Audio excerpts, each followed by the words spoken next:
Tellement je suis traumate de ça. Parce que ça demande l'épuisement, tout, tout, tout, tout, tout, tout, tout. Je me dis: «Mais en fait, je suis pas cap.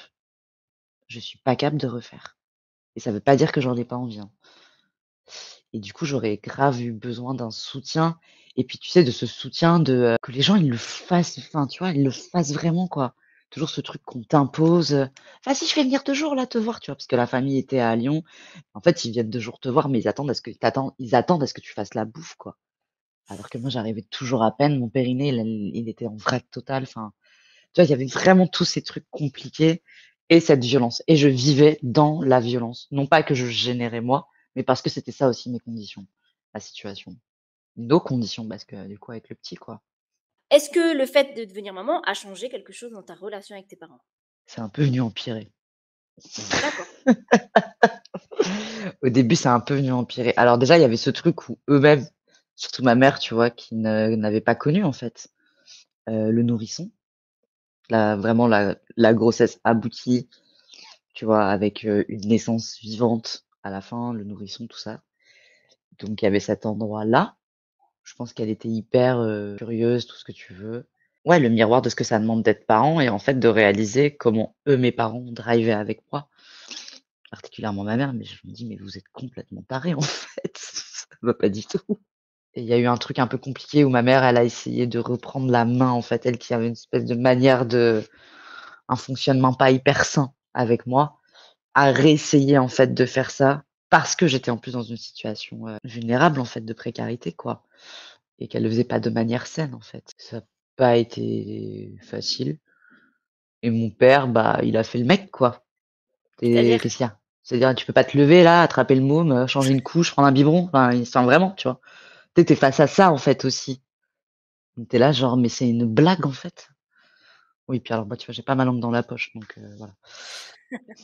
Mais tu es pas la première personne qui justement a été adoptée et qui explique justement, qui fait ce retour sur le fait que quand on devient maman, ça a un écho particulier sur nos propres parents qui, eux, ont pas pu porter la vie comme nous on l'a fait.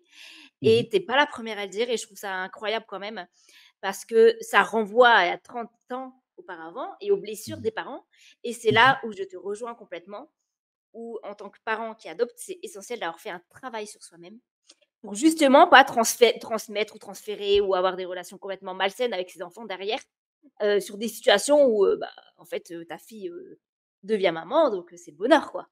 Beh, oui, mais je pense qu'on est quand même une sacrée génération là, tu vois? À, prendre, Honnêtement. c'est un truc de fou, quoi. On gère nos propres trucs parce que voilà, on a nos vies et tout et on déc et ouais, on détricote en fait, le taf qui a pas été fait, de nos aînés pour X raisons aussi, hein. Oui, je Mais pense que les a je pense que vraiment les adoptions qu'il y a eu dans les années 60, 70, 80, 90 ne sont pas du mmh tout les mh, mêmes que maintenant pas et les du tout. parents n'étaient tellement pas préparés comme ils le sont plus maintenant, donc tant mieux, il y a une belle évolution. Mais tu le dis toi-même, c'est détricoter et c'est presque montrer l'exemple à ses parents et élever ses parents là-dedans, alors que c'est pas le rôle d'un enfant normalement, Mmh. mais d'élever son parent par rapport à des traumatismes de ses propres parents parce que ça réveille tout ça chez les parents. Je rigole, hein, c'est pas drôle, mais en vrai, si, un peu. Mais C'est trop oui, ça? mais complètement et encore, tu vois, moi, j'ai une adoption, OK, sous X, mais j'ai une adoption, nationale. Alors, même Oui. si dedans, il y a une histoire de colonisation, hein. On n'est pas arrivé là, gratuit, hein. Mais ouais, ouais, c'est assez fou, quoi. Aujourd'hui, je vais pas te mentir, ça va mieux aujourd'hui. Mais en fait, pourquoi ça va mieux aujourd'hui? Parce que moi, je vais mieux. Voilà, tout simplement. C'est ça n'a pas eux n'ont pas fait vraiment de travail psychologique. Moi, j'ai dû bien m'accrocher et j'ai dû bien envoyer, ça, de manière, ouais, de manière efficace. Mais du coup, tant mieux parce que ça me met aussi à une position face à eux qui est hyper claire et hyper carrée, en fait et je m'épuise pas du tout, je laisse pas passer les choses, mais je m'épuise pas là-dedans et puis surtout, le plus important dans tout ça, c'est que, ça sécurise mon fils de ouf. Souvent, on C'est fait ça. aussi le travail finalement pour ses propres enfants. Mmh. J'ai eu le même parcours moi par rapport à la maternité, par rapport à toi, sur le fait que finalement moi ça m'a permis clairement, la maternité, de faire un travail sur moi et de le démarrer pour pas donner des bagages et des Mmh. traumas à mes 2 enfants et Mmh. clairement moi ça a été ça et comme toi, je trouve que oui, OK, moi pareil, mes parents n'ont pas fait de travail psy, mais c'est tellement soulageant pour moi et pour mes enfants.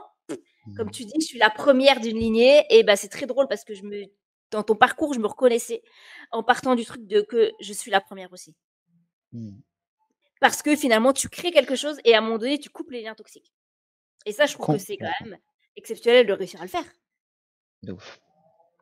et c'est Complètement. tellement un soulagement et une paix intérieure quand même de faire ce travail. Alors bien sûr, c'est un travail qui a demandé beaucoup, une énergie de dingue, j'imagine pour toi, Mmh. mais qui finalement est le salvateur d'ailleurs à la fois pour toi et à la fois pour ton fils.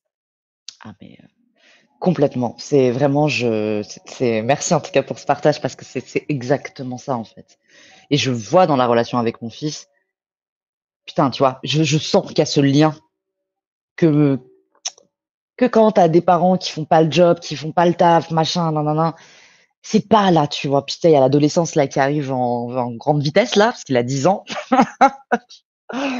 Voilà, c'est une personne assignée aussi garçon, qui est un physique aussi costaud, tu vois? Donc moi, je suis un petit gabarit aussi à côté. Je me rappelle de comment moi j'étais. Ça envoyait et c'est vrai que c'est-à-dire que je trouve ça aussi incroyable que mon fils là, enfin, ça fait un moment, mais comme il grandit puis qu'il a cette espèce de maturité aussi émotionnelle, surtout avec le langage, il détecte et voit en fait aussi tous les trucs, pas OK de mes parents et tu vois, quand il passe du temps avec eux, au début, ça a été une grande source d'angoisse pour moi de dire: «Putain, mais en fait, ma mère, elle est en train de refaire les mêmes trucs qu'elle a fait avec moi, mais avec le petit et moi, ça m'a mis dans cet état-là et blablabla, blablabla». Et en fait, non, il y a aussi ce truc-là. C'est pas son enfant, c'est moi sa mère. Du coup, ça coupe une génération, donc il va pas être complètement traumatisé par ma mère, de la même manière que moi je l'ai été. Et aussi aujourd'hui, avec tout le travail, qui a été fait et qui continue à être fait aussi, il y a un endroit, tu vois, où je le vois, il me dit: «Mais en fait», il appelle ma mère de Doris ou Oma, parce qu'elle s'appelle Doris, Hélène, et il lui dit: «Mais en fait, Doris, tu vois, j'ai essayé de lui parler de ça, mais en fait, elle a réagi comme ci, comme ça». J'étais là: «Mmh, je connais».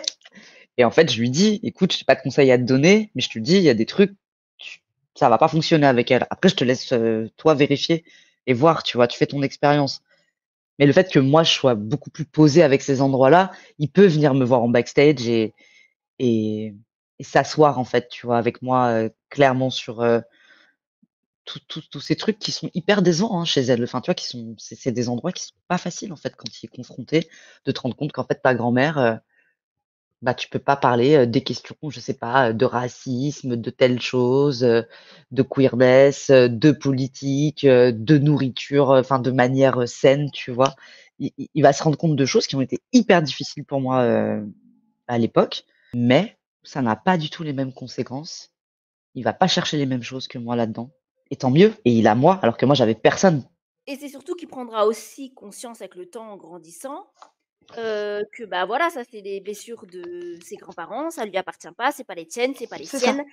Qu'ils ont fait aussi peut-être ce qu'ils ont pu à un moment donné quand toi tu étais petite et que voilà, il y a personne qui peut juger ce truc-là parce qu'après bien voilà, ils ont sûr. fait ce qu'ils ont pu. Mais que toi, tu ne reproduis pas, en tout cas ces choses-là et que toi tu en as Non. tiré quelque chose pour justement lui offrir une autre parentalité, une autre maternité Ouais, et c'est ça qui est chouette aussi, c'est que finalement, il prendra conscience par lui-même et il tirera des conclusions par lui-même de la relation et de sa relation avec ses grands-parents, lui-même et c'est ouais, ça qui est chouette. Parce que ce que toi tu as vécu avec tes parents, c'est absolument pas la même chose que lui vivrait avec ses grands-parents. non. Mais tu vois, c'est ça que je remarque et qui est un petit peu, petit chat, tu vois? C'est que du coup, il a ses premières vraies déceptions, en fait. Mais Mais bon, on peut vu que pas les moi protéger. on peut pas, voilà. Et moi j'ai fait le taf de cette déception-là. Du coup, vas-y, viens être déçu avec moi, c'est OK. C'est ça. Et par rapport à toute ton expérience autour de l'adoption, quels conseils pratiques tu donnerais à des personnes qui ont été adoptées? Il y a d'autres personnes adoptées dans ma famille, enfin une autre personne. On n'a pas du tout la même lecture des choses. On n'est pas du tout animé de la même manière. On n'a pas la même position par rapport à. En plus, elle, c'est une adoption internationale. Ouais, alors, je pense qu'elle est en train de bouger un peu. Qu'est-ce que je pourrais donner J'ai pas de conseils à donner sur ça. Pour moi, c'est un truc d'échange et tu vois, et histoire avec la personne, en fait. Je crois que le seul truc que je peux dire, c'est, je sais pas, c'est plus un truc d'écoute. Il y a des choses que je vois qui peuvent me toucher, me rendre triste et tout, mais j'ai pas de conseils à donner. Je pense que les choses se font dans la relation, quand tu rencontres d'autres personnes adoptées, que voilà. Peut-être si, j'ai peut-être un truc parce que nous, c'est ce qu'on fait, qu'on met en place ici, vu qu'on vit en Bretagne et qu'on est pas mal de personnes non blanches et qu'on fait ah mais toi aussi t'es adopté, ah mais toi aussi, ah mais toi aussi, ah mais toi aussi, bienvenue. On s'est créé un groupe, même si c'est des histoires singulièrement différentes. On s'est créé un groupe parce que le point commun qu'on a, c'est qu'on a tous grandi en France, en tout cas. Besoin de partage, finalement. Ouais, ce besoin de partage et de mixité en fait, de faire un groupe une mixité choisie. Je crois que c'est le seul truc que je pourrais dire et de pas hésiter avec tes thérapies cognitives comportementales. Tout à fait, tout à fait. C'est clair que ça Vraiment. aide complètement. Ouais, moi ça m'a sauvé, hein, vraiment. Ça, voilà, Quelle est c'est la le truc. chose dont tu es le plus fière justement dans tout ton parcours de personne adoptée? D'avoir survécu, d'en être là où j'en suis, avec cet alignement-là, d'être, à cet endroit aussi, d'être dans cette équipe du futur.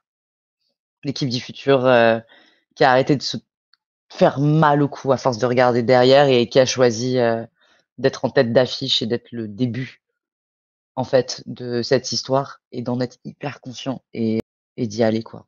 Alors j'aurais une dernière question à te poser, Aurel. Vas-y, je t'en prie.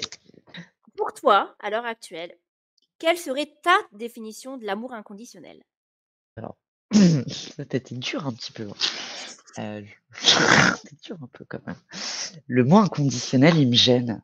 Moi, pour moi, tu sais, je vois ce truc de l'intelligence du cœur et je crois que c'est ce truc, d'arriver à trouver la beauté, même dans les endroits, tu vois, enfin, les plus durs et les plus compliqués et de jamais d'essayer en tout cas, moi je fonctionne comme ça, hein, de pas perdre ça de vue du tout. Ça répond pas C'est vraiment à ta question, mais c'est parce que c'est pas une formulation que j'ai l'amour inconditionnel comme ça. C'est mon point de vue. On va dire que c'est mon point de vue de ce qui compte et tout. J'ai pas pu réfléchir à ce que ça pouvait être l'amour inconditionnel, mais je vais y réfléchir. Merci en tout cas de me l'avoir posé. Bah, merci à toi en tout cas pour, d'avoir accepté mon invitation et pour ce bel épisode qui, je suis sûre, vont donner plein de clés, en tout cas, soit à des parents qui veulent adopter, qui ont adopté ou à des enfants qui ont été adoptés et qui sont peut-être à un moment donné de leur vie compliqués et qui ont besoin en Mmh. tout cas d'avoir un espoir parce que, c'est un beau message d'espoir que tu délivres là, aujourd'hui. Donc merci beaucoup. Merci à toi pour ton temps de faire ça aussi. C'est absolument, génial, nécessaire et ça demande vraiment, ça demande de la force et de l'énergie. Je peux m'en rendre compte et heu et voilà, j'espère, continuer en tout cas, Bah, en tout tout cas, ça. oui, je te souhaite et puis je te souhaite, une bonne continuation, un bon chemin dans tout ce que tu es en train OK. d'entreprendre. Merci beaucoup à toi aussi pour ce moment de partage. Avec plaisir.